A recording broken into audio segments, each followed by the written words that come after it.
hooyadu ubadku aabbaha way ka baqaan hooyada waa lagu dheereeyaa waa la tunjileecsadaa lama maqlo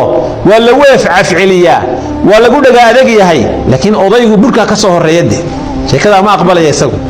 in yar hadaad isqabataan oo aad wax ka maqli weydo digadu ka dhigaya soo mahad laakiin hooyo naxariista ku badan maanta oo dhan waxa doonta sameeynaysaa waxa weeyaan canaanteed iyo maagiisa si walba u dhibto hooyo way koornaysaa marka hooyo iska kay saamax ma bar soo gal way koornaysaa dad maanta oo mushkilad walba sameeyso raxmad ba ilaahay qalbigeeda geliyo subhanahu wa ta'ala hooyo marka nafteeda iyadoo baahan oo qatan oo bugta oo daalan iyadii ku dhaqaaleynaysaa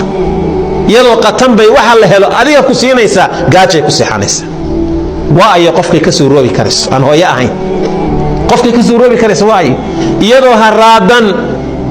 oo maxaan ku taqajaran oo haraad aad u hayo bay iyadoo joojinaysaa inta yar biyaha hayso aday kugu qabanaysaa وهوي وحلمي وقف عينك يلي كريفك أن هو ياهين متشو والدكم مركب مسهلنا dadka daayartay maanta soo kacay dadka waaweyn iiba daayo aad bay waalidka ugu liitaan xaqiisa iyo xurmadiisa iyo ixtiraamkiisa qof walba waalidka sidaad ula dhaqanto ayaa ubadkaaguna kula dhaqmi doona aadanaha kalena kula dhaqmi doona